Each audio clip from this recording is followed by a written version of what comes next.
الحمد لله نحمده ونستعينه ونستغفره ونؤمن به ونتوكل عليه ونعوذ بالله من شرور أنفسنا ومن سيئات أعمالنا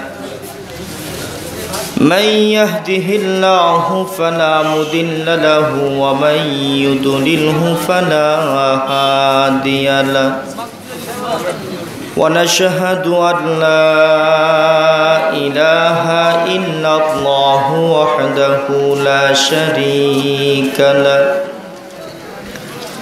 ونشهد أن سيدنا وسندنا وحبيبنا وطبيبنا ومرشدنا ومولانا محمدا عبده ورسوله الذي أرسله بالحق بشيرا ونذيرا وداعيا إلى الله بإذنه وسراجا وقمرا منيرا فقد قال الله تبارك وتعالى في كلامه المجيد وفي فرقانه الحميد أعوذ بالله من الشيطان الرجيم بسم الله الرحمن الرحيم وقضى ربك ألا تعبدوا إلا إياه وبالوالدين إحسانا قال النبي صلى الله عليه وسلم جددوا إيمانكم قال أصحاب رسول الله صلى الله عليه وسلم كيف نجدد إيماننا قال أكثروا بكلمة لا إله إلا الله شبي لا إله إلا الله لا إله إلا الله لا إله لا إله إلا الله لا إله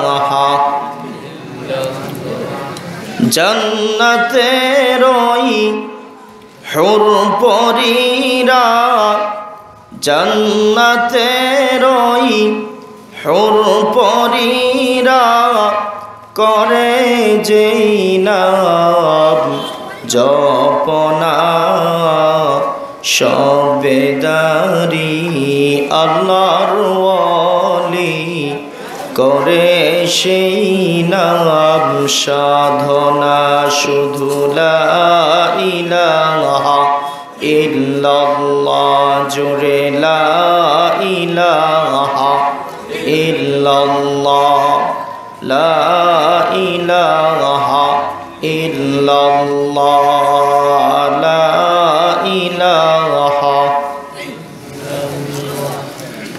আল্লাহ আল্লাহ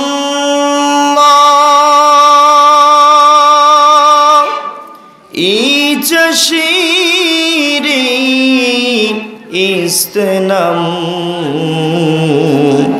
শের শুকরামি কুনাদ জানম তমম লা ইলাহা ইল্লাল্লাহ লা ইলাহা ইল্লাল্লাহ লা ইলাহা ইল্লাল্লাহ লা ইলাহা ইল্লাল্লাহু মুহাম্মাদুর রাসূলুল্লাহ صلى الله عليه وسلم إن نلت يا ريح الصباح إن نلت يا ريح الصباح يوما إلى أرض الحرم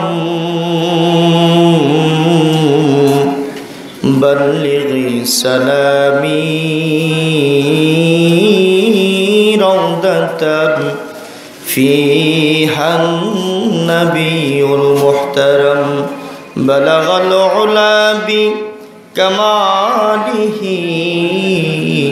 كشف الدجى بجماله حسنت جميع خصاله صلوا عليه وآله صدق الله العظيم وصدق رسوله النبي الكريم ونحن على ذلك من الشاهدين والشاكرين والحمد لله رب العالمين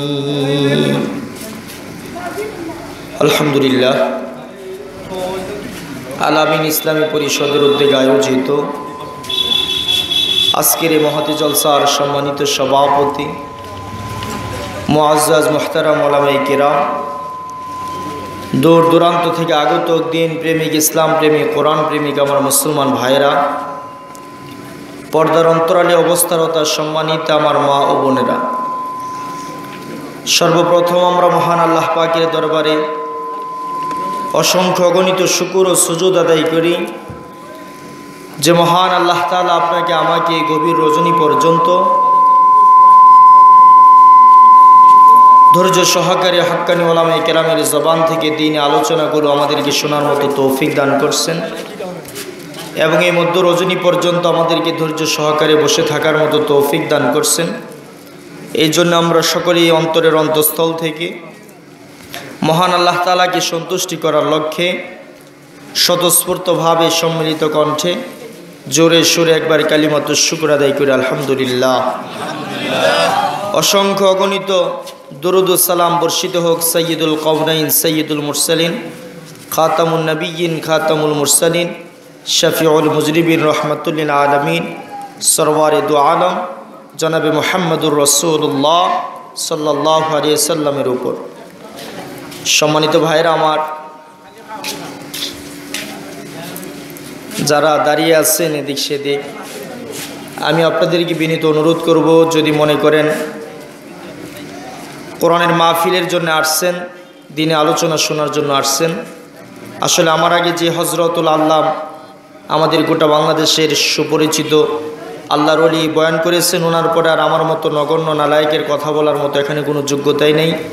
তারপরেও যেহেতু সে শুধু ঢাকা থেকে আল্লাহ পাক নিয়ে আসছেন, আপনাদের দাওয়াতে আসছে, আমি আপনাদের দাওয়াতি মেহমান হিসেবে আপনাদেরকে বিনীত অনুরোধ করব, অল্প কিছুক্ষণ সময়ের জন্য একটু ধৈর্য সহকারে বসুন। হাদিস শরীফের মধ্যে আসছে ইন্নামাল আমালু বিল খাওয়াতিম। অনেক উলামায়ে কেরামগণ আসছেন, বাংলা হচ্ছে যার শেষ ভালো যার সব ভালো তার, ঠিক কিনা? শেষ ভালো যার সব ভালো তার। একটা মানুষের সারাটা জীবনভর নামাজ, রোজা, তসবিহ, তাহলিল, দাওয়াত, তাবলীগ, হক্কানি পীর মাশায়েখদের দরবারে যাওয়া আসা, হক্কানি উলামায়ে কেরামের সাথে নিসবত রাখা, সব কিছু ঠিক ছিল, কিন্তু তার জিন্দিগির শেষটা এমনভাবে কাটছে, তার ইন্তেকালটা এই অবস্থায় কাটছে যে ওই ব্যক্তি মদের বোতল টানতে টানতে দুনিয়া থেকে চলে গেছে। বলুন তো দেখি, তার জিন্দিগির এত নামাজ, রোজা, ইবাদতের কি 4 পয়সার কোনো মূল্য রয়েছে? পক্ষান্তরে আরেকটা লোক সারাটা জীবন গুনাহের কাজ করছে, কিন্তু তার জিন্দিগির শেষটা এমন ভালো হয়েছে, তার জীবনটা খাতেমা বিল খায়ের হয়ে গেছে, ইমানি হালতে দুনিয়া থেকে চলে গেছে, নামাজের সেজদারত অবস্থায় দুনিয়া থেকে গেছে। ওই লোকটা কিন্তু অবশ্যই সফলকাম হয়ে গেছে, ঠিক না ভাই? ঠিক। এই জন্য ভাইয়ের আমার অনেকক্ষণ কষ্ট করেছেন, আরেকটু যদি কষ্ট করেন, শেষের দিকে আরেকটু যদি আপনি আমাকে সময় দেন, অল্প কিছুক্ষণ সময় কিছু গুরুত্বপূর্ণ আলোচনা করবো। আমার তৌফিক ইল্লা বিল্লাহ। ভাইয়ের আমার, পৃথিবীর নিজাম আর আখিরাতের নিজাম কিন্তু এক নয়। দুনিয়ার সিস্টেম আর আখিরাতের সিস্টেমের মধ্যে বহু পার্থক্য আছে। মুসলমান ভাইরা রে আমার, দুনিয়ার সিস্টেম আর আখিরাতের সিস্টেম বন্ধু কখনো এক নয়। দুনিয়ার নিজাম, দুনিয়ার সিস্টেম, পৃথিবীর সিস্টেম আর আপনার আমার মালিক আল্লাহ রাব্বুল আলামিনের সিস্টেমের মধ্যে কতটুকু পার্থক্য আছে একটু শুনুন। মুসলমান ভাইরা রে আমার, এই দুনিয়ার সিস্টেম হলো দুনিয়ার রাত্রি যত গভীর হয়, দুনিয়ার রাত্রি যত গভীর হইতে থাকে, তামাম দুনিয়ার তামাম পৃথিবীর দোকানপাটগুলো, শপিং মলগুলো, মিল ফ্যাক্টরি, ইন্ডাস্ট্রি, কারখানাগুলো, কোর্ট কাছারিগুলো, রাত্র যত গভীর হয় দুনিয়ার সব নিজামগুলো তত আস্তে আস্তে বন্ধ হওয়া শুরু হয়। ঠিক না ভাই? ঠিক। পক্ষান্তরে ভাইরারে আমার, মহান আল্লাহ পাকের সিস্টেম ও বাণী হলো রাত্র যত গভীর হয় তামাম পৃথিবীর মানুষ যত স্তব্ধ হতে থাকে, আমার আল্লাহ বলেন আমার দরবার বান্দার জন্য তত ওপেন হয়। আপনার আমার মালিক, আসমান জমিনের মালিক বলেন উদউনি আস্তাজিব লাকুম ইন্নাল্লাযীনা ইস্তাকবিরুনা আন ইবাদাতি সায়াদখুলুনা জাহান্নামা দাখিরিন। আরে মুসলমান ভাইরা রে আমার, আল্লাহ বলেন উদউনি আস্তাজিব লাকুম, আরে বান্দা তুমি আমাকে ডাকো, আমি আল্লাহ ওয়াদা করতেছি তুমি যতবার ডাকবা আমি ততবার তোমার ডাকের সাড়া দেব। ইদর গাহে মাদর গাহে নৌমি দিনিস সদবার अगर तौबा शिकस्ती बाजा बाज आ। দুনিয়ার সিস্টেম, দুনিয়ার পদ্ধতি, একজন রাজার কাছে, বাদশার কাছে, সচিবের কাছে, মহাসচিবের কাছে কোনো প্রয়োজনে যদি কোনো বান্দা একবার, দুইবার, তিনবারের অধিক যাইতে চায়, চতুর্থবারের মাথায় তার গার্ড দিয়ে, বডিগার্ড দিয়ে ঘাড় ধাক্কা মেরে তার দরবার থেকে তাড়িয়ে দেওয়া হয়। কিন্তু মুসলমান ভাইরা রে আমার, আপনি আমি এমন একজন আল্লাহর বান্দা, আমার আল্লাহ বলেন, মালিক বলেন, আমার বান্দা যত বেশি আমাকে ডাকে, যত বেশি আমার দরবারে আসে, তত বেশি আমি আল্লাহ তাআলার কাছে খুশি লাগে।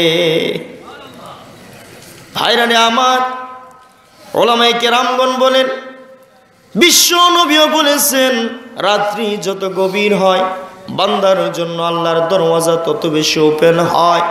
তামাম পৃথিবীর জিন, ইনসান, হাইওয়ানাতগুলো যখন ঘুমের ঘরে বিভোর হয়ে যায়, ওই সময় যদি আল্লাহর কোনো বান্দা ওই নিশি রজনীতে তাহাজ্জুদের সময় উঠিয়া 2-4 রাকাত, 8 রাকাত তাহাজ্জুদের নামাজ পড়িয়া মহান আল্লাহ তাআলার দরবারে দুটি হাত পেতে চোখের পানিগুলো ছেড়ে দিয়ে যদি আল্লাহর দরবারে লুটে পড়ে, আল্লাহ রব্বুল আলামিন বলেন, রে বান্দা, তোমার গুনাহ যদি দুনিয়ার জমিন থেকে আসমান পর্যন্ত সমুদ্রের ফানা পরিমাণও যদি তোমার গুনাহ হয়ে যায়, একবার যদি তওবাতুন নাসুহা তুমি করতে পারো, জিন্দেগির তামাম জিন্দেগির গুনাহের জন্য যদি ক্ষমা চাইতে পারো, আমি আল্লাহ ওয়াদা করতেছি রে বান্দা, যদি সেটা বান্দার হক না হয়ে থাকে, যত বড় গুনাহই হোক আমি আল্লাহ তোমাকে মাফ করে দেব। এই জন্য ভাই, রাত্র যত গভীর হয় মহান আল্লাহ তাআলার দরবার বান্দার জন্য তত বেশি ওপেন হয়, খুলে যায়। এই জন্য এখনও তো রাত্র তেমন বেশি হয় না, হয়তো বা 10টা বাজে। একটু সময় কি দেওয়া যায়? অল্প কিছু সময়। কারণ হক্কানি ওলামায়ে কেরামগণ, বুজুর্গানে দিন, আল্লাহর ওলি বয়ান করে গেছেন। আমি শুকর আদায় করি যে আমার মতো গুনাহগারকে আল্লাহ তাআলা হজরতের চেহারা মুবারকটাকে দেখার মতো সৌভাগ্য আল্লাহ আমাকে দিয়েছেন। এই জন্য আমি শুকর আদায় করি আলহামদুলিল্লাহ। এই সিলেটের মাটি হলো পুণ্যভূমি, আউলিয়া কেরামদের পদধূলিতে ধন্য হয়েছে সিলেটের আবাসস্থল, এই সিলেটের শহর। এই সিলেটের মধ্যে শুয়ে আছেন বিশ্ববরণ্য আল্লাহর ওলি হজরতে শাহজালাল রহমতুল্লাহ আলাই, হজরতে শাহপরান রহমতুল্লাহ আলাই। তাদের ইতিহাস ঐতিহ্য আমাদের চাইতে আপনারা অনেক বেশি জানেন, যাদের কবর মুবারক জিয়ারতের জন্য এখনো পর্যন্ত গোটা বিশ্ব থেকে মানুষ আপনাদের এই এলাকাতে সফর করে আসে। আপনারা সত্যি বড় ভাগ্যবান যারা সিলেটের মাটিতে জন্ম হয়েছে। আল্লাহ পাক যাদেরকে সিলেটে পাঠাইছেন বহু বড় বড় আল্লাহর ওলিরা এখানে ছিলেন, এখনও আছেন। শাইখে কাতিয়ানা, শাইখে কুরিয়া, তারাও তো এই সিলেটের বরনার বিশ্ব হুজুর রহমতুল্লাহ আলাই, সকলেই এই সিলেটের তারা কৃতি সন্তান, সিংহ পুরুষ। এজন্য আমি মনে করি আপনারা যত ধন্য, বাংলাদেশের অন্যান্য স্থানের চাইতে আপনারা অনেক বেশি ধন্য। আপনাদের সাথে আমি একটু মোলাকাত করতে পেরে আমি আমার নিজেকে ধন্য মনে করতেছি। এই জন্য আপনাদের কাছ থেকে একটু ফয়েজ বরকত নিতে অল্প একটু সময় কি দেওয়া যায়? কে কে পারবেন একটু হাত তুলে দেখেন তো দেখি। নারায়ে তাকবীর, নারায়ে তাকবীর। কোরআন সুন্নাহর আলো, আলেম ওলামা যেখানে, নারায়ে তাকবীর। একটা জিনিস নতুন আবিষ্কার করাটা অনেক সহজ, কিন্তু একটা জিনিস যদি একবার ভেঙে যায় সেটাকে জোড়া দেওয়াটা অনেক কঠিন, ঠিক কিনা ভাই? একটা বিল্ডিং মিস্ত্রিরা নতুন গড়ে উঠাইতে একেবারেই সহজ, কিংবা যদি একটা বিল্ডিং যদি 1-2 তলা ভেঙে পড়ে যায়, ধসে যায়, সেটাকে সেখান থেকে জোড়াতালি দিয়ে আগের মতো প্লেন করাটা অনেক কঠিন। তো আপনারা মনে করেছেন হয়তো বা মাহফিল শেষ, দোয়ার পরে সকলেই উঠে গেছিলেন, হয়তো একটু কষ্ট হবে, যদি আল্লাহ তাআলা সহায় হন হয়তো অনেক সহজ হবে। এজন্য যে কয়েকজন আছেন কোনো সমস্যা নেই, আল্লাহ পাক আমাদের ধৈর্য সহকারে বসার মতো তৌফিক দান করে। আমরা এমন একটা যুগের মধ্যে আসছি রে ভাই, যেই যুগটার মধ্যে মানুষগুলো নেকের জন্য নয়, গুনাহের কাজের জন্য সর্বদা প্রতিযোগিতা করে, ঠিক না ভাই? ঠিক। সাহাবায়ে কেরামগণ, আল্লাহর পয়গম্বরের সাহাবা রিদওয়ানুল্লাহ আজমাইনগণ, তারা প্রতিযোগিতা করতেন কার চাইতে কে কত বেশি নেকি কামাই করতে পারে। তাদের জিন্দেগির লক্ষ্য উদ্দেশ্যই ছিল কার চাইতে কে কত বেশি নেকি কামাই করতে পারে, সওয়াব কামাই করতে পারে। আর আমাদের সিস্টেম, আমাদের অবস্থাটা হলো আমরা প্রতিযোগিতা করি কে কার চাইতে কত বেশি গুনাহের কাজ করা যায়।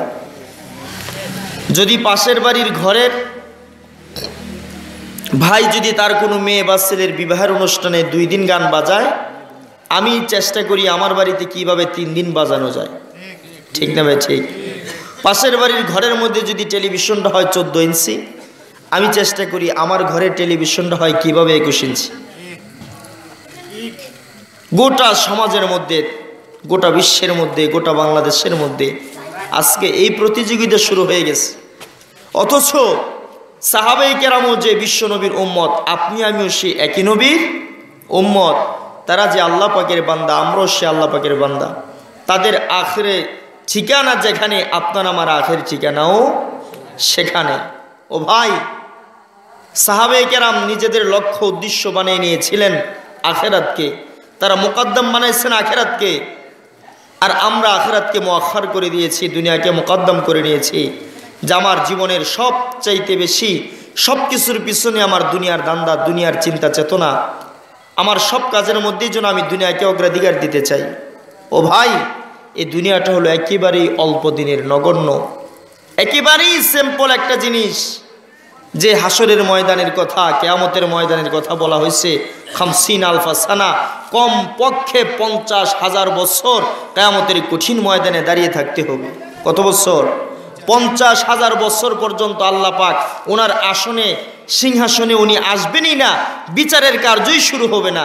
অলরেডি 50,000 বছর কেটে যাবে, মানুষগুলো পেরেশান হয়ে যাবে। সেই তুলনায় আপনার আমার জিন্দেগির 50-60 বছর কি 1 সেকেন্ডও মনে হয় হবে না আখেরাতে। এজন্য ভাই, এই অল্প দিনের জিন্দেগিতে যে আল্লাহ পাক আপনাকে আমাকে পাঠাইছেন, এখানে বেশি থেকে বেশি নেক আমল করার চেষ্টা করব। আমার জীবনের একটু সময় যেন নেক কাজের পিছনে লাগে, একটু সময় অবসর পাইলেই যেন আমি গুনাহের পিছনে নয়। একটু অবসর পাইছি তো গীবতের মধ্যে লেগে গেলাম, একটি অবসর পেয়েছি তো আমি কানের ভিতরে হেডফোন দিয়ে গান বাজনা শুরু করে দিলাম, গাড়িতে বসে আছি তো গাড়ির মধ্যে গান বাজাইতে বাজাইতে আমার সময়টাকে ব্যয় করলাম। এটা যেন না হয়। এই অলিয়া আউলিয়ার পুণ্যভূমির সিলেটের বাসীরা আপনারা একটু সময় পেলে সেই সময়টা যেন আল্লাহর রাহে কাটে, দাওয়াত তবলিগের নিসবতে কাটে, হক্কানি আলেমদের দরবারে কাটে, ওলামায়ে কেরামের নিসবতে কাটে, কোরআন তেলাওয়াতের তসবির মাধ্যমে যেন কাটে। তাইলে ইনশাল্লাহ আপনার আমার সেই আখিরি জগতের মধ্যে যখন যাব, পরকালের জিন্দিগিতে যাওয়ার পরে ইনশাআল্লাহ আমরা কামিয়াব হব যদি আমাদের জীবনটাকে যদি আল্লাহর রাহে কাটাইতে পারি। সাহাবায়ে কেরামগণ সদা সর্বদা আখিরাতকে তারা প্রাধান্য দিতেন। মুসলমান ভাইরারে আমার, খলিফাতুল মুসলিমিন হযরত ওমর ইবনুল খাত্তাব রাদিয়াল্লাহু তাআলা আনহু বলেন, আমার জানা মতে আমার সময়কালের মধ্যে এই পৃথিবীর জমিনে আমি ওমরের চাইতে বেশি নেক আমল করছে বলে আমার কারো ব্যাপারে জানা নাই। সুবহানাল্লাহ। হযরত ওমর বলেন, সব সময় আমি চেষ্টা করতাম অন্যান্য সাহাবাদের চাইতে আমি যেন বেশি নেক আমল করতে পারি, কিন্তু একজন আল্লাহর গোলাম আমি গাছের আড়ালে দাঁড়ায় থেকে অনেক সময় চেষ্টা করতাম। তার নাম হলো হযরত আবু বকর সিদ্দিক রাদিয়াল্লাহু আনহু। হযরত ওমর বলেন, এই আবু বকরের চাইতে বেশি ইবাদত আমি কখনো করতে পারি নাই। সুবহানাল্লাহ। কখনো কখনো গাছের আড়ালে দাঁড়িয়ে থাকতাম, মনে মনে চিন্তা করতাম আজকে আবু বকরের আগে আমি তাকে সালাম দিয়ে দেব। সালাম আগে দিলে সওয়াব বেশি না কম? জোরে বলেন, কম না বেশি? সালাম আগে দিলে সওয়াব বেশি হয়। খলিফাতুল মুসলিমিন হযরত ওমর বলেন, কখনো আবু বকরের সামনে আমি তার আগে সালাম দিতে পারি নাই, সব সময় ব্যর্থ হয়েছে। কখনো কখনো গাছের আড়ালে দেয়ালের আড়ালে দাঁড়িয়ে থাকতাম যে আমি আবু বকরকে আজকে তার আগে সালাম দেব, কিন্তু যতদিন আবু বকর দুনিয়ার জমিনে বেঁচে ছিল কোনো দিন আমি আবু বকরকে আগে সালাম দিতে পারি নাই। হিজরতের রজনীতে বিশ্বনবী আল্লাহর পয়গম্বর রাহমাতুল লিল আলামিন আবু বকরের ঘরের দরজায় গিয়ে একটু নাড়া দিলেন। আরে আবু বকর! বিশ্বনবী এত কোমল আওয়াজে, ছোট্ট আওয়াজে ডাক দেওয়ার সঙ্গে সঙ্গে হযরত আবু বকর সিদ্দিক সাথে সাথে দরজা ওপেন করে দিয়ে বিশ্বনবীর সামনে হাজির হয়ে গেছে। আল্লাহর পয়গম্বর বিশ্বনবী জিজ্ঞেস করলেন, আরে আবু বকর, নিশি রজনী, গুটগুটে অন্ধকার, তাম পৃথিবীর মানুষগুলো ঘুমিয়ে আছে, এত নিশি রজনীতে আমি তোমাকে ছোট্ট করে একটা ডাক দিলাম, আর সঙ্গে সঙ্গে কেমন করে তুমি দরজা খুলে হাজির হয়ে গেল? হযরত আবু বকর বলেন, ইয়া রাসূলুল্লাহ, আজ থেকে বহুদিন পূর্বে আপনি আমাকে কানে কানে বলেছিলেন, আরে আবু বকর, মনে হয় কোনো এক রজনীতে এ মক্কাবাসীর জ্বালা যন্ত্রণা সহ্য করতে না পারিয়া আমার আল্লাহ মনে হয় আমাকে হিজরত করার জন্য অনুমতি দিবেন। আমার মনের বিশ্বাস ওই হিজরতের রজনীতে তুমি হইবে আমি বিশ্বনবীর সাথী। ইয়া রাসূলুল্লাহ, ইয়া হাবিবাল্লাহ, যেদিন আপনি আমাকে এই কথাটা বলেছিলেন, আল্লাহর কসম, ওই দিন থেকে আজকে প্রায় 6 মাস পর্যন্ত আমি আমার আবু বকরের এই পিঠটাকে বিছানার সাথে লাগাই নাই। লক্ষ্য করে দেখুন, সফরের সামানাগুলো আমার পিছের মধ্যে কাঠের মধ্যে বাইদা আমি প্রত্যেক রজনীতে কানটাকে আমার দরজার সাথে লাগাই আমি দাঁড়ায় থাকি। কোন সময় জানি আমার মায়ার নবী, দয়ার নবী আমাকে ডাক দিবেন, আর আমি যদি ঘুমায় থাকি তাইলে আমার বিশ্ব নবী মনের মধ্যে কষ্ট পাইতে পারে। এই জন্য গো নবী, আমি আজ পর্যন্ত এই কথা শোনার পর কোনো দিন আমি বিছানার মধ্যে শয়ন করি নাই। ও ভাইরা রে আমার, তারা কেমন করে আখিরাতকে প্রাধান্য দিত, নবী যেন কষ্ট না পায়, সরমারে দু আলম যেন কষ্ট না পায়, কোনো অবস্থাতেই যেন আবু বকরের চাইতে বেশি নেক আমল কেউ করতে না পারে। এই জন্য সদা সর্বদা হযরতে আবু বকর সকলের আগে থাকতেন, সব সময় প্রতিযোগিতায় ফার্স্ট হইত।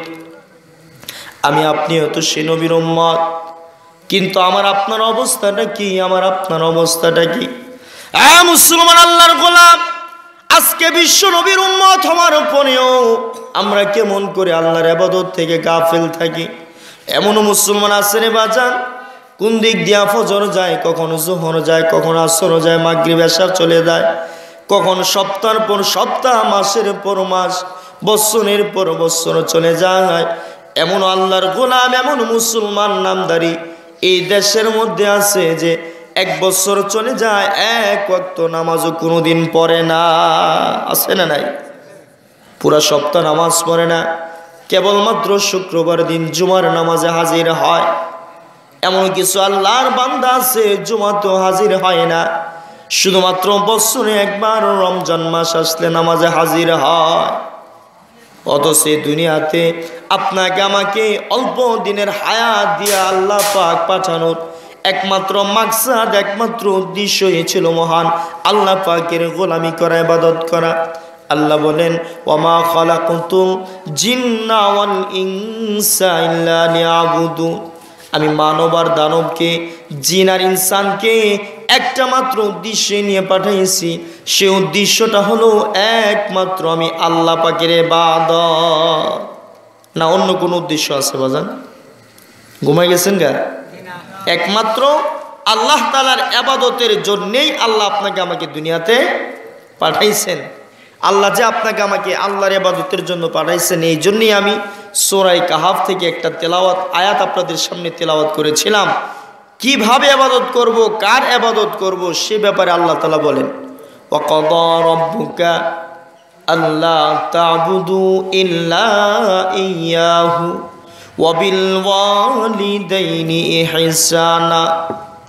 ও মুসলমান আল্লাহর গোলাম, পর্দাশীল আমার মা বোনেরা, আল্লাহ রাব্বুল আলামিন সূরা কাহাফ, সূরা বনী ইসরাঈলের মধ্যে আল্লাহ পাক বলতেছেন, ওয়াকাদা রাব্বুকা আল্লা তা'বুদু ইল্লা ইয়্যাহু। ওয়াকাদা কাযা রাব্বুকা, আপনার রব ফয়সালা করে দিয়েছে। ইয়া রাসূলুল্লাহ, আপনার রব, আপনার স্রষ্টা, আপনার মালিক তথা আমি আল্লাহ ফয়সালা করে দিয়েছি, আল্লাহ তা'বুদু ইল্লা ইয়্যাহু। পৃথিবীর মানুষগুলো জানো আমি আল্লাহ ছাড়া আর কারো ইবাদত না করে, সব সময় যেন ইবাদত একমাত্র যেন আমি আল্লাহর করে। আপনি জানাই দিন, আমি আল্লাহ ফয়সালা করে দিয়েছি, আমি আল্লাহর সিদ্ধান্তের উপরে আর কারো সিদ্ধান্ত কখনোই গ্রহণ হইতে পারে না। আল্লাহ বলতেছেন, দুনিয়ার জমিনে আমার বান্দা বান্দিরা যেন একমাত্র আমি আল্লাহকে ইবাদত করে, যা চাওয়ার একমাত্র আমি আল্লাহর কাছেই চাই, যা কিছু প্রয়োজন একমাত্র যেন আমি আল্লাহর কাছেই চাই। এর মুসলমান আল্লাহর গোলাম, বলুন তো দেখি, আমাদের কোনো কিছুর প্রয়োজন হইলে আমরা কার কাছে চাবো? জোরে বলেন, কার কাছে? আপনার আমার স্রষ্টাকে, আপনার আমার মালিককে, আসমানের স্রষ্টাকে, জমিনের স্রষ্টাকে। মুসলমান আল্লাহর গোলাম, তাম পৃথিবীটা আল্লাহ তৈরি করেছেন। আসমান আল্লাহ বানাইলেন, জমিন আল্লাহ বানাইলেন, চন্দ্র সূর্য নক্ষত্র পাহাড় পর্বত সব কিছু আমার আল্লাহ বানাই দিলেন। আল্লাহ পাক অক্সিজেন দিলেন আপনাকে আমাকে। আপনার আমার জন্য আসমান থেকে আল্লাহ বৃষ্টি নাজিল করেন, আপনার আমার জন্য আল্লাহ পাক সমুদ্রের ভিতর থেকে মাছ উৎপাদন করে দেন। আপনার আমার উপকারের জন্য আল্লাহ রব্বুল আলামিন জমিনের ভিতর থেকে ফসল ফল ফলাদি উৎপাদন করেন। আমার আপনার উপকারের জন্য আসমানে আল্লাহ পাক একটা সূর্য তৈরি করে দিলেন। আমার আপনার উপকারের জন্য রজনীতে আল্লাহ পাক তারকারাজি সৃষ্টি করে দিলেন।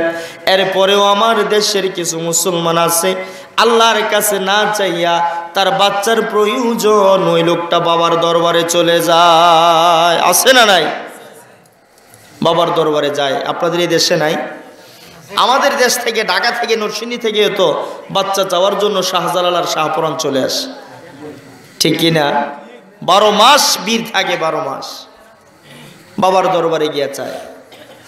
12 বছর হলাম, বিয়া করলাম, একটা বাচ্চা নাই, দে বাবা আমায় একটা বাচ্চা দে। বলে কি বলে না? নাউজুবিল্লাহ বলেন।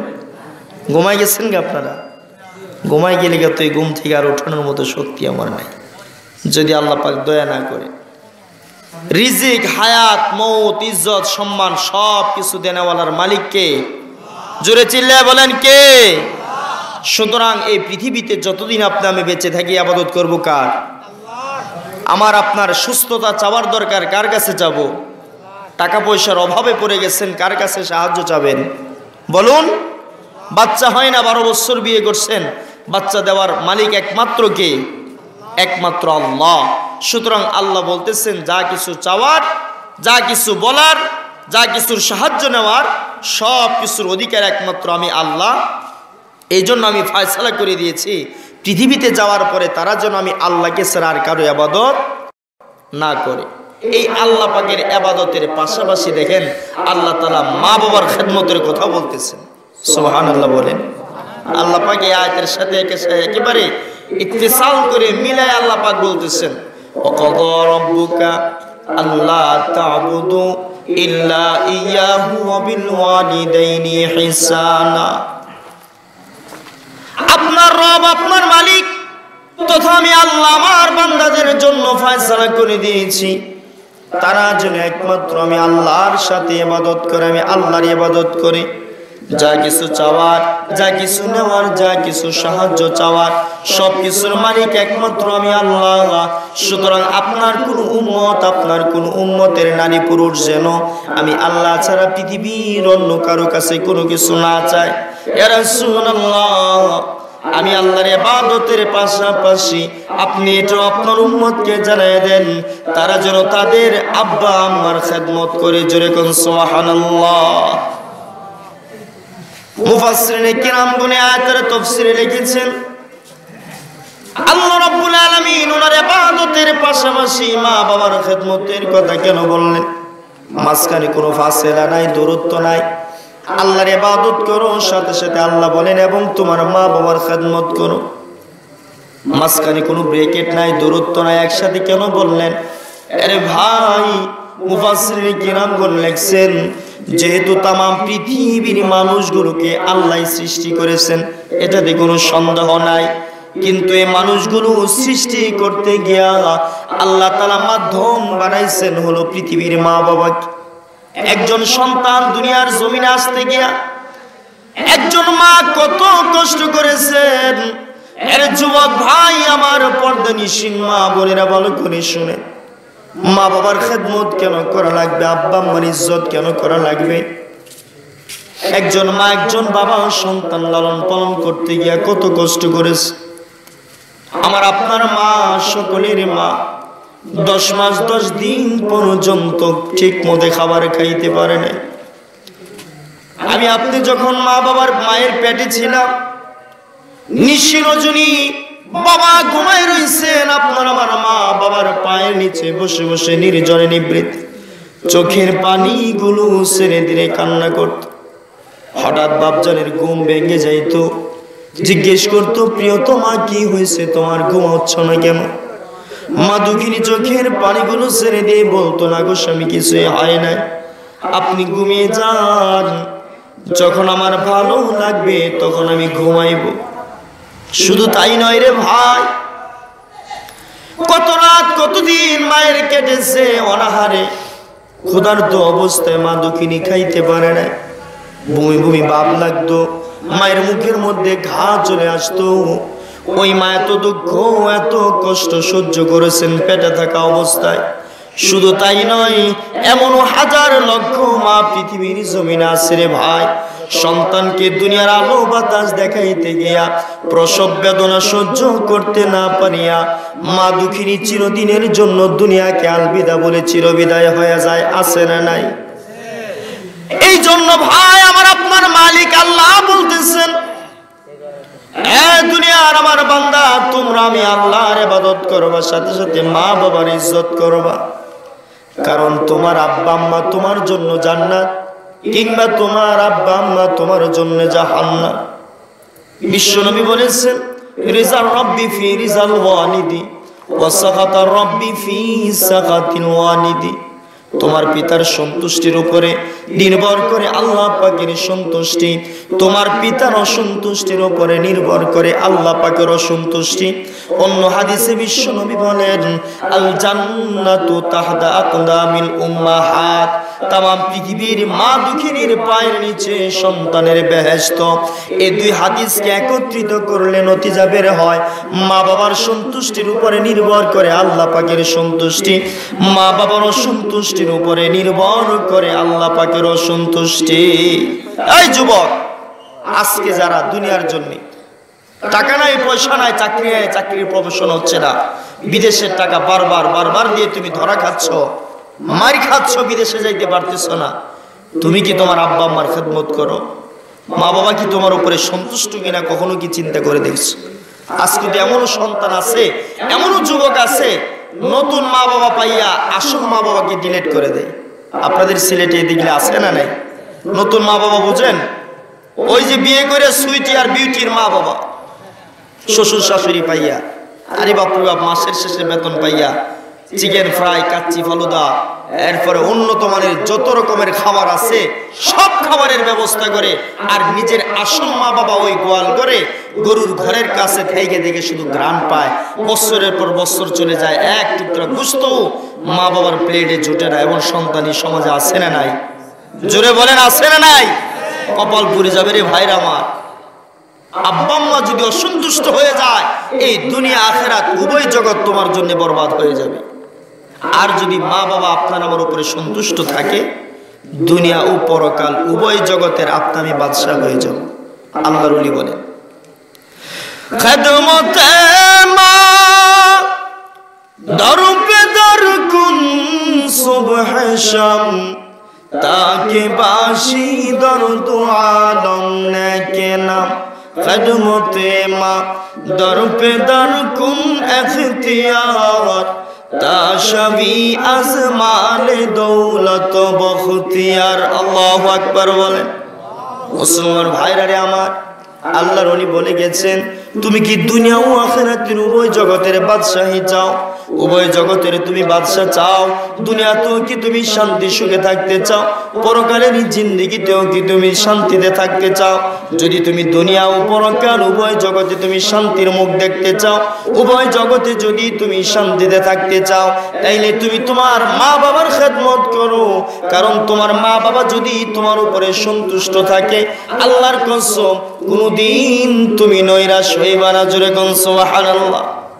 কোন সন্তানের উপরে যদি মা বাবা সন্তুষ্ট থাকে, সিলেটের সুনামগঞ্জের মুসলমান বাবাজিরা আমার, বহু দূর থেকে এসেছে বিন্দুসী মুসাফির, আল্লাহর দোহাই দিয়ে বলে গেলাম, আব্বা আম্মা যদি আপনার আমার উপরে সন্তুষ্ট থাকে, ওই সন্তান কোনোদিন রোডের মধ্যে চাক্কার নিচে পিষ্ট হয়ে তার মৃত্যু হবে না, কোনোদিন সেই সন্তান আগুনে পড়ে মরবে না, কোনোদিন সেই সন্তান পানিতে ডুবে মরবে না।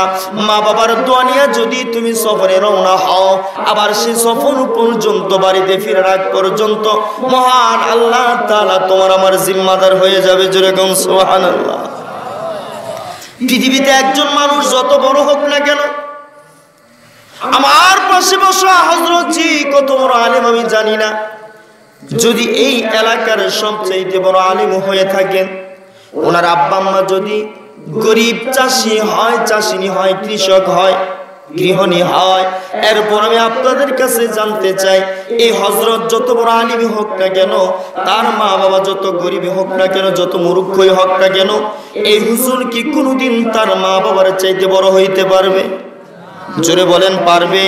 আমি যত বড় বক্তা, যত বড় মুফতি, যত বড় মুহাদ্দিসই হই না কেন, আল্লাহর কসম আমার মা বাবার পায়ের ধুলা সম পরিমাণও আমার ইজ্জত হতে পারে না। এই জন্য ভাইরা রে আমার, মা বাবার চাইতে বড় কোনোদিন সন্তান হইতে পারে না। সন্তান যত বড় রাজনীতিবিদ হোক, যত বড় শিক্ষিত হোক, যত বড় বুদ্ধিজীবী হোক, যত বড় আলেম মুফতি মুহাদ্দিস হোক না কেন, আব্বা আম্মার চাইতে সবসময় সন্তান ছোট থাকে। এই জন্য আল্লাহ আয়াতের মধ্যে বলতেছেন, তুমি যত বড়ই বাহাদুর হও না কেন, তুমি সব সময় তোমার আব্বা আম্মার ইজ্জত করবা, মা বাবার খেদমত করবা। কারণ তোমার আব্বা আম্মা যদি তোমার উপরে সন্তুষ্ট থাকে, আমি আল্লাহ তোমার উপরে সন্তুষ্ট আছি। জোরে কোন সুবহানাল্লাহ। তোমার মা বাবা যদি তোমার উপরে অসন্তুষ্ট হয়ে যায়, তাইলে মনে রাখিও আমি আল্লাহ পাকের দয়া, অনুগ্রহ, মায়াও তোমার উপর থেকে দূরে সরে যাবে। ও ভাই, বেশিক্ষণ কষ্ট দিয়ে লাভ নাই, যেহেতু আপনারা চলে যেতে চাচ্ছিলেন, সেখান থেকে বসাইলাম। আমার জন্য এটা উচিত হবে না আপনাদেরকে কষ্ট দেওয়া। অনেক বড় ভাইরাই চলে গেছেন, একটা সবক শুধু নিয়ে যান বাড়িতে, এই একটা সবক। আব্বা আম্মাকে কখনো কষ্ট দিয়েন না, মা বাবার সাথে কখনো বেয়াদবি করেন না। আল্লাহ পাকের ইবাদত করবেন, যা কিছু চাওয়ার দরকার সবকিছু আল্লাহর কাছে চাইবেন। এমন কোন জিনিসটা আছে রে ভাই যেটা আল্লাহ পারে না? কোন জিনিস কি আছে যেটা আল্লাহর হাতে নাই, আল্লাহর ক্ষমতায় নাই? এমন কি কোনো জিনিস আছে? কথা বলেন না কেন আপনারা? বলতে পারেন যে হুজুর এই জিনিসটা আমার আল্লাহ পারে না, নাউজুবিল্লাহ। আছে কি এমন কোনো জিনিস?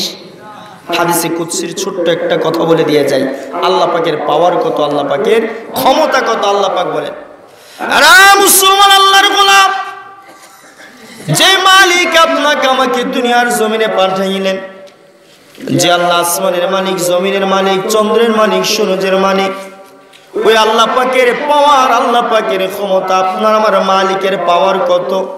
আল্লাহ রাব্বুল আলামিন বলেন, ইয়া রাসূলুল্লাহ, ইয়া হাবিবাল্লাহ, নবী গো, আপনার বান্দা বান্দি আপনার উম্মতকে জানায় দেন আমি আল্লাহ তাআলার পাওয়ার কত। আল্লাহ পাক নিজেই বলেন, আমাবস্যার রজনী, আমাবস্যার রজনী চিনেন না আপনারা? গুটগুটে অন্ধকার, তামাম পৃথিবী যেদিন অন্ধকার থাকে, ওই আমাবস্যার রজনীতে তামাম পৃথিবীর মধ্যে সবচেয়ে গভীরতম সমুদ্র যেটা আছে, আটলান্টিক মহাসাগর হতে পারে, বঙ্গোপসাগর হইতে পারে, এরকম আরব সাগর হইতে পারে, লোহিত সাগর হইতে পারে, যেটাই হোক, আল্লাহ বলেন পৃথিবীর সবচাইতে গভীরতম সমুদ্র যেটা, ওই সমুদ্রের পাদদেশে আমাবস্যার রজনী, গুটগুটে অন্ধকার, সমুদ্রের অন্ধকার, সমুদ্রের পাদদেশের অন্ধকার, এতগুলো অন্ধকারের নিচেও যদি একটা কালো ছোট্ট পিপিলিকা, পৃথিবীর আকারে সবচাইতে ছোট পিপিলিকা, সবচাইতে কালো, সবচাইতে ছোট একটা পিপিলিকা যদি সেই সমুদ্রের নিচে দিয়ে হাঁটে, আমি আল্লাহ রাব্বুল আলামিন শুধু সেই পিপিলিটাকে দেখতে পাই।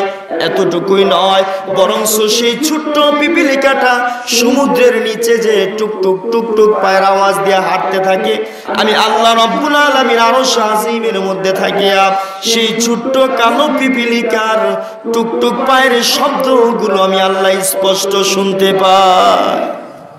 সুবহানাল্লাহ বলেন। আল্লাহ পাকের পাওয়ার এত যদি হয়, ছোট্ট একটা কালো পিপিলিকা গভীর রজনীতে গভীর সমুদ্রের পাদদেশে হাঁটে, আর সেই হাঁটার পায়ের শব্দ যদি আল্লাহ শুনতে পায়, তাইলে সে আল্লাহ পাকের চোখে ফাঁকি দিয়া দুর্নীতি করার কি কোনো সুযোগ আছে? কথা বলেন। রাত্রের আধারে আরেকজনের পেটে অস্ত্র ধইরা, ছুরি ধইরা এরকম রাহাজানি করা, ডাকাতি করা, চুরি করার কোনো সুযোগ কি আছে? পৃথিবীর কেউ দেখলো না, আপনার এলাকার কোনো প্রশাসন দেখলো না, কোনো কোর্ট কাছারি কেউ জানলো না, কিন্তু মনে রাখেন একজন কিন্তু ঠিকই বসে আছেন, যিনি আপনার আমার সবকিছু সর্বসময় সব সময় প্রদক্ষণ করতেছেন, দেখতেছেন, ভিডিও হচ্ছে। তিনি কে? জোরে বলেন। অতএব সেই আল্লাহকে যদি পেতে চান, সেই আল্লাহর হাত থেকে যদি মুক্তি পেতে চান, আল্লাহর জান্নাতের মেহমান হয়ে যদি দুনিয়া থেকে যাইতে চান, তাইলে আসুন আমাদের নিজের জীবনটাকে পরিবর্তন করি। আমরা 5 ওয়াক্ত নামাজ পড়ব, মহান আল্লাহ তাআলার হুকুম মতে মেনে চলব এবং বিশ্বনবীর সুন্নত মতে চলব। ওলামায়ে হক্কানীদের সাথে আমাদের সম্পর্ক গড়ব। বিশেষ করে দাওয়াত তাবলীগের সাথী ভাইদেরকে বলবো, বর্তমানে ফিতনা ফাসাদের যুগ, একটা দল বের হয়ে গেছে, তার আলেমদের সাথে থাকবে না, আলেমদেরকে সাথে রাখবে না। আমি বলে দিয়ে যে আল্লাহর কসম, যদি আপনি সেই দলের হন, আলেমদের থেকে দূরে সরে যান, আপনাকে 2 দিনও লাগবে না, শয়তান আপনাকে জাহান্নামী বানায়া দুনিয়া থেকে বিদায় করতে। কথা বলেন ঠিক না বে ঠিক? ওলামায়ে হক্কানি হলো মুরগির মতো। মুরগি চিনেন? যেটা ডিম দেয়। মুরগি যতক্ষণ তার বাচ্চাগুলোকে নিজের ডানার নিচে ঝাপড়ি মেরে থাকে, ততক্ষণ পর্যন্ত পৃথিবীর কোনো শকুন, বাজ, কোনো কাক, চিল, শ্রীগাল, কুকুর কোনো কিছু তার বাচ্চাকে আক্রমণ করতে পারে না। ঠিক না ভাই ঠিক? যেই মাত্র একটা বাচ্চা ফুরুত করে দৌড় দিয়ে অন্যদিকে চলে যায়, তখন তার উপরে চিল, শকুন, বাজ, শিয়াল, কুকুর, মানব দানবের সবকিছুর আক্রমণ তার উপরে শুরু হয়ে যায়।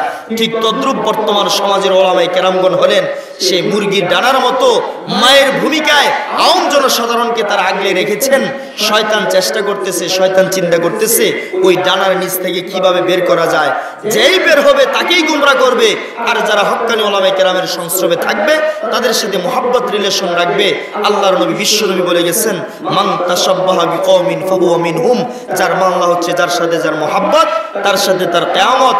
সুতরাং আপনি যদি আপনার এলাকার ওলামায়ে হক্কানি ওলামায়ে কেরামের সাথে যদি সম্পর্ক রাখেন, ইনশাআল্লাহুল আজিজ কিয়ামতের কঠিন ময়দানে ওই হক্কানি আলেমরা যদি আল্লাহর জান্নাতে চলে যায়, তারা কিন্তু আপনাকে রেখে জান্নাতে যাবে না। আপনি তাদের সাথে সম্পর্ক রাখার কারণে আল্লাহ পাক বলবেন, তুমি আমার নায়েবে রাসূলের সাথে সম্পর্ক ছিল, তোমার এই খাতিরে তোমার জিন্দেগীর সব গুনাহ মাফ করে দিলাম। আমার আলেম যে জান্নাতে যাচ্ছে, তুমিও তার সাথে সে জান্নাতে চলে যাও। জোরে বলেন সুবহানাল্লাহ। আর পক্ষান্তরে যদি আপনি তাদের সাথে আদাওয়াতি রাখেন, শত্রুতা রাখেন, যদি মনে করেন 120 দিন লাগাইছেন তো আপনি আল্লাহ মতো দাঁড় হয়ে গেছে, 120 দিন লাগায় মনে করে এখন সবচেয়ে বড় মুফতি, সবচেয়ে বড় মুফাসসির, মনে করে জান্নাত অর্জন ওয়াজিব হয়ে গেছে। চিন্তা করছেন নি? অল্প সংখ্যক মানুষ কথা বলার, আর আপনাদের মধ্যে আমি এনার্জি দেখতেছেন, এই জন্য আর বললাম না। কোথায় 120 দিন আর কোথায় লাগাতার 15-16 বছর। ও ভাই, আলেম তো সেই হতে পারে যাকে মহান আল্লাহ তাআলা নির্বাচিত করেন। সুবহানাল্লাহ বলেন। 200, 300, 500 ছাত্র মক্তব নাজারায় থাকে, সর্বশেষ দাওরা হাদিস তাকমিল পর্যন্ত মাত্র হাতে গোনা কয়েকজন যায়। এরপরে সেখান থেকে তাখাসসুসের মধ্যে একেবারেই অল্প নগণ্য কয়েকজন যায়। বোঝা গেল নিজের ক্ষমতা, নিজের যোগ্যতা, নিজের দাপট দিয়ে কেউ কোনোদিন আলেম হতে পারে না। একমাত্র কেবলমাত্র শুধুমাত্র মহান আল্লাহ পাকের দয়া, অনুগ্রহ, মায়া যার উপরে আসে, ওই লোকটাই ওই আলেম হতে পারে, ওই লোকটাই বিশ্বনবীর নায়েবে রাসূল হতে পারে। সুতরাং ও ভাই, 3 চিল্লা 1 চিল্লা 2 চিল্লা দিয়ে নিজে মুফতি সেজা যায় না। ওলামায়ে কেরামদেরকে নিজের শত্রু মনে করিয়েন না। ওলামায়ে কেরামদের পরামর্শে, তাদের সংস্রবে দাওয়াত তাবলীগের কাজ করবেন। দাওয়াত তাবলীগ অত্যন্ত মূল্যবান কাজ। এই আসমানের নিচে জমিনের উপরে তার চাইতে উন্নত কাজ আর একটাও নাই। এই কাজটা নবী পয়গম্বর করেছেন, সাহাবায়ে কেরাম করেছেন, সলক্ষ নবী পয়গম্বর সবাই করেছেন। সুতরাং এই কাজের রাহবার বানাবেন হক্কানি ওলামায়ে কেরামদেরকে, তাদের কাছ থেকে পরামর্শ নিয়ে করবেন। আল্লাহ পাক আমাদের সকলকে এই কথাগুলোর উপরে, যে অল্প সময় যে কয়টা কথা বললাম, মহান আল্লাহ তাআলা প্রথমে আমাকে, মুফতি মাসুম বিল্লাহ মাহমুদিকে, তারপরে আপনাদের সকলকে, পর্দাশীল আমার মা বোনদেরকে সকলকে মৃত্যু পর্যন্ত এই কথাগুলোর উপর আমল করার তৌফিক দান করুন। সকলে বলুন আমিন।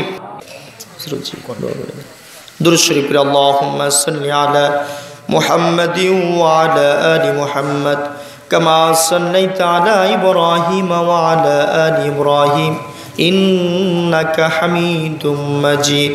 আল্লাহুম্মা বারিক আলা মুহাম্মাদিন ওয়া আলা আলি মুহাম্মাদ কামা বারাকতা আলা ইব্রাহিম ওয়া আলা আলি ইব্রাহিম ইন্নাকা হামিদুম মাজিদ।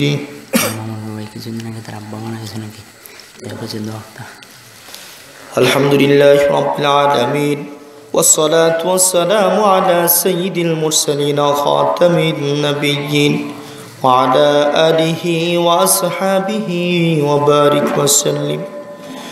ربنا ظلمنا أنفسنا وإن لم تغفر لنا وترحمنا لنكونن من الخاسرين. رب ارحمهما كما ربياني صغيرا. رب ارحمهما كما ربياني صغيرا. يا قاضي الحاجات يا حلال المشكلات يا رافع الدرجات يا مجيب الدعوات يا شافي الأمراض يا أرحم الراحمين. فسهل يا إلهي كل صعب بحرمة سيد الأبرار سهل.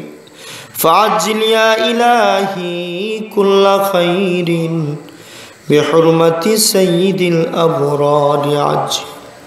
رب العالمين লক্ষ্য করে দেখেন আল্লাহ, গভীর রজনী হয়ে গেছে আল্লাহ। কিছু সংখ্যক গুনাহগার বান্দা বান্দি ওই বাদ আসর থেকে কিংবা জোহরের পর থেকে এই গভীর রজনী পর্যন্ত আপনার দয়ার আশা, আপনার মহাব্বতের আশায়, আপনার ক্ষমার আশায় ময়দানে বসে আছে। আল্লাহ, মাহফিলের শেষ প্রান্তে এসে আমরা কিছু সংখ্যক গুনাহগার বান্দা আপনার শাহী দরবারে হাত উঠাইলাম। রব্বুল আলামিন মেহেরবানি করে আমাদের জিন্দেগির तमाम গুনাহগুলিকে মাফ করে দিন। আল্লাহ, আমরা তো গুনাহগার, আপনি তো গফফার। আপনি সত্তার, আপনি রহমানুর রহিম। আল্লাহ বিশ্ব নবীর রহমাতুল লিল আলামিনের উম্মত হিসেবে আমাদের জিন্দেগীর तमाम গুনাহগুলিকে maaf করে দিন রব্বুল আলামিন। হযরতে শাহজালাল, হযরতে শাহপরাণ রহিমাহুমুল্লাহ, আল্লাহ আপনার ওলিদের মাতৃভূমিতে এসেছি, তাদের পুণ্য ভূমিতে এসে আমি গুনাহগার আপনার কিছু মুকাররব বান্দা বান্দীদেরকে নিয়ে আমি হাত উঠাইলাম। আল্লাহ, আমি যত বড় গুনাহগারী হোক না কেন, আমি তো একজন মুসাফির। বিশ্বনবী তো বলেছেন মুসাফিরের দোয়াটুকু আপনি কবুল করেন। আল্লাহ, আমি মুসাফিরের উসিলা করিয়া এতগুলো নাইবে রাসূলের উসিলায় আমাদের সকলের জিন্দেগীর গুনাহগুলিকে মাফ করে দিই রব্বুল আলামিন। এখানে এমন অনেক ভাই আছেন যার দুঃখিনী মা দুনিয়ার জমিন ছেড়ে চিরবিদায় হয়ে গেছে। রব্বুল আলামিন, মা দুঃখিনীর পেটের মধ্যে যখন ছিলাম কতই না কষ্ট মা দুঃখিনীকে আমরা দিয়েছি। রব্বুল আলামিন, মা দুঃখিনী আমাদেরকে দুনিয়ার মুখ দেখাইতে গিয়া কত না দুঃখ কষ্টগুলো সহ্য করেছেন। নিশি রজনীতে কোনো প্রোগ্রাম ছেড়ে বাড়িতে যাইয়া নিশি রজনীতে মায়ের ঘরের পাশে গিয়ে একবার মা বলে ডাক দিলে সঙ্গে সঙ্গে মা দুঃখিনী দরজা খুলে দিয়ে দাঁড়ায় যাইত। মারে যদি জিজ্ঞেস করতাম, ওগো মা, तमाम দুনিয়ার মানুষগুলো ঘুমায় গেছে, মা তুমি কি এখনো ঘুমাও না? মা বলতো, রে খোকা, तमाम দুনিয়ার মানুষ তোমাকে রাইখা ঘুমাইতে পারলেও আমি মা দুঃখিনী কেমন করে তোমারে ঘুমাইতে পারি? আমি মা কেমন করে তোমাকে রাইখা ঘুমাইতে পারি?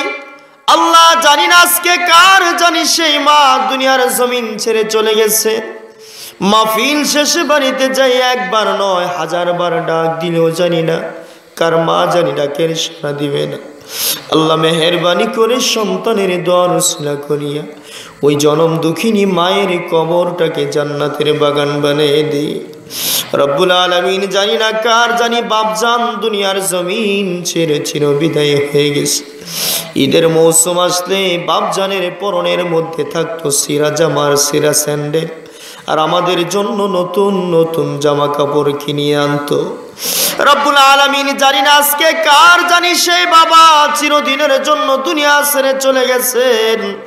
আল্লাহ, সন্তানের দোয়ার উসিলা করিয়া সেই বাপজানের কবরটাকে জান্নাতের বাগান বানিয়ে দি রব্বুল আলামিন। এতক্ষণ পর্যন্ত যত আপনার মুকাররম বান্দারা হক্কানি উলামায়ে কেরামগণ এখানে কথা বলেছেন, আল্লাহ, আমার আগে যে আল্লাহ আপনার অনেক কথা বলেছেন, হযরতে নেক হায়াতে তয়্যিবা দান করুন। আল্লাহ, হুজুরকে আমাদের জন্য আরো দীর্ঘায়িত করিয়ে দিন, ওনার ছায়াকে আমাদের উপরে আরো অনেক লম্বা করিয়ে দিন। আল্লাহ, যেদিন দুনিয়া থেকে নিয়ে যাবেন হযরতে খাতেমা বিল খায়র করিয়ে। আল্লাহ, আমার পাশে যে ওলামা যে হযরত বসে আছেন, আল্লাহ, আপনি হযরতকে নেক হায়াতে তয়্যিবা দান করুন, স্ত্রী সন্তান মা বাবাকে নিয়ে সুখী জীবন দান করে। আল্লাহ, বেশি বেশি দ্বীনের খেদমতগুলো আঞ্জাম দেওয়ার মতো তৌফিক দান করুন রব্বুল আলামিন। এখানে কত যুবক ও বান্দারা আপনার বান্দারা বসে আছেন, আল্লাহ, যারা টাকা দিয়ে পয়সা দিয়ে বুদ্ধি দিয়ে শ্রম দিয়ে এ কোরআনের মাহফিলের আয়োজন যারা করেছেন, আল্লাহ, তারা তো এই বয়সে ইচ্ছা করলে গানের আয়োজন করতে পারতেন, সিনেমার আয়োজন করতে পারতেন। আল্লাহ, আল্লাহ, যারা আপনার দয়া এত সুন্দর কোরআনের মাহফিলের আয়োজন করেছেন রব্বুল আলামিন, এই ভাইজানদের এই কুরবানিগুলোকে আল্লাহ আপনি কবুল করে নিন রব্বুল আলামিন। সকলের জিন্দেগির গুনাহগুলিকে মাফ করে দিন। আল্লাহ, যারা স্টুডেন্ট আছে লেখাপড়ার মধ্যে আল্লাহ মনোযোগী বসাই দিন, কুওয়াতে হাফেজাকে বৃদ্ধি করিয়া দিন। আল্লাহ, জেহেন জৌকিয়ত সকলকে বাড়াইয়ে দিন। আল্লাহ, যারা মাদ্রাসার তোলাবারা এখানে আছেন সকলকে হাফেজে কোরআন আলিমে বা আমল হিসেবে কবুল করেন রব্বুল আলামিন। এক একজনকে এক এক দেশের জন্য আল্লাহ দ্বীনের একজন চেরাগ হিসেবে আল্লাহ আপনি কবুল আর মঞ্জুর করে নিন রব্বুল আলামিন। জানি না কত মা কত বোন জানি পর্দার আড়ালে বিধবা হইয়া স্বামীর জন্য চোখের পানি ছেড়ে দিয়ে কাঁদতেছে। আল্লাহ, যে মা বোনেরা বিধবা হয়ে গেছে, দুঃখিনী স্বামী যাদের দুনিয়া ছেড়ে চলে গেছেন, আল্লাহ সে মা বোনদের স্বামীর কবরগুলোকে জান্নাতের বাগান বানিয়ে দে। আল্লাহ এখানে যত ভাই স্ত্রী হারা হয়ে বৃদ্ধ অবস্থায় বসে আছেন, আল্লাহ তাদের সকলের সহধর্মিনীর কবরগুলোকে জান্নাতুল ফিরদাউস বানিয়ে দে। রব্বুল আলামিন, অনেক ভাই প্রবাসে আছেন যারা দোয়া চেয়েছেন, যারা পোস্টার দিয়ে, হ্যাম্বেল দিয়ে, এরকমভাবে মাইক দিয়ে প্যান্ডেল বানিয়ে দিয়ে এ মাহফিলের সাথে সংযুক্ত হয়েছেন, আল্লাহ আপনি তাদের এই দানগুলোকে আপনি কবুল করে নিন। আসমানি বালা হইতে জমিনি বালা হইতে হেফাজত করে বিদেশের জমিনে হালালটাকে ইনকাম করিয়া আবার মা বাবার কলিজার টুকরা মা বাবার কোলে ফিরে দি। রব্বুল আলামিন, আমি গুনাহগার আপনার বান্দাকে তামাম দুনিয়ার জমিনে ইখলাসের সাথে আল্লাহ একমাত্র আপনার রেজে মাওলার জন্য তামাম পৃথিবীতে কোরআন ও হাদিসের হক বাণীগুলো আল্লাহ একমাত্র মানুষগুলোকে রাতুত্তরি করার উদ্দেশ্যে আপনার সন্তুষ্টি লাভের জন্য তামাম দুনিয়াতে আমাকে একজন দ্বীনের দায়ী হিসেবে কবুল করে। রব্বুল আলামিন, আব্বা আম্মাকে নিয়ে বারবার সোনার মক্কা মদিনায় যাওয়ার মতো তৌফিক দান করে। আল্লাহ বারবার বিশ্বনবীর রওজা তাহারকে জিয়ারত করার মতো তৌফিক দান করো। ওয়া সাল্লাল্লাহু তাআলা আলা খাইরি খালকিহি মুহাম্মাদি ওয়া আলিহি ওয়া আসহাবিহি আজমাইন। রব্বুল আলামিন, এ আলামিন ইসলামী পরিষদটাকে আপনি কিয়ামত পর্যন্ত কবুল করে প্রত্যেক বছর যেন তারা এরকম সুন্দর মাহফিলের আয়োজন করতে পারে। রব্বুল আলামিন, এদের উসিলায় যেন গোটা এলাকার মধ্য থেকে বদদিনী দূর হয়ে যায়, দিনের মশাও যেন ঘরে ঘরে চালু হয়ে যায়। আল্লাহ এই সংগঠনের সম্মানিত সভাপতি, সেক্রেটারি, সদস্যবৃন্দ, আল্লাহ সব কয়টা ভাইকে আল্লাহ আপনি দিনের জন্য কবুল করেন। খালেদ বিন ওলীদের মতো তাদেরকে মর্দে মুজাহিদ হিসেবে কবুল করেন। ওয়া সাল্লাল্লাহু তাআলা আলা খাইরি খালকিহি মুহাম্মাদি ওয়া আলিহি ওয়া আসহাবিহি আজমাইন। আমিন আমিন আমিন বিরহমাতিকা ইয়া আরহামার রাহিমিন।